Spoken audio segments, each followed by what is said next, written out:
I decided I'm gonna make this into a series, so let's just say this is part one of AuDHD contradictions. So as someone with autism and ADHD, these are ways that the traits clash. Today's topic is not being able to remember how bad things were, and I think that this is one of the main things that keeps me in cycles of autistic burnout. It starts out with making some sort of plans or wanting to do something, go somewhere, join a new program, and the ADHD is getting really excited for this novelty and newness, new experience, something different happening in the routine. Meanwhile, the autism likes routine, and I know on some level that breaking up my routine is going to be challenging, but the excitement is so overwhelming that it gets like pushed down. And then the ADHD memory issues come into play, and I can't remember where things fell apart the last time that I tried something similar, or I can't remember truly how bad it felt to try and push myself through something without any accommodations.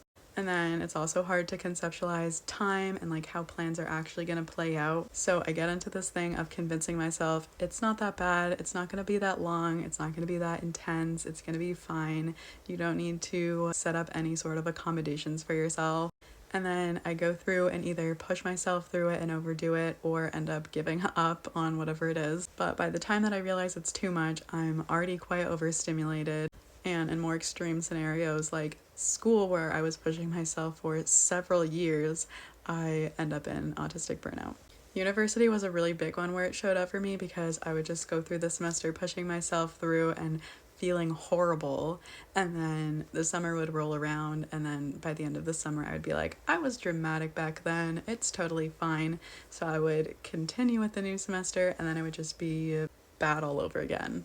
I truly couldn't remember how bad it was while I was in the semester, so I just kept putting myself in the same situation that was bad every time because I could never remember how bad it was.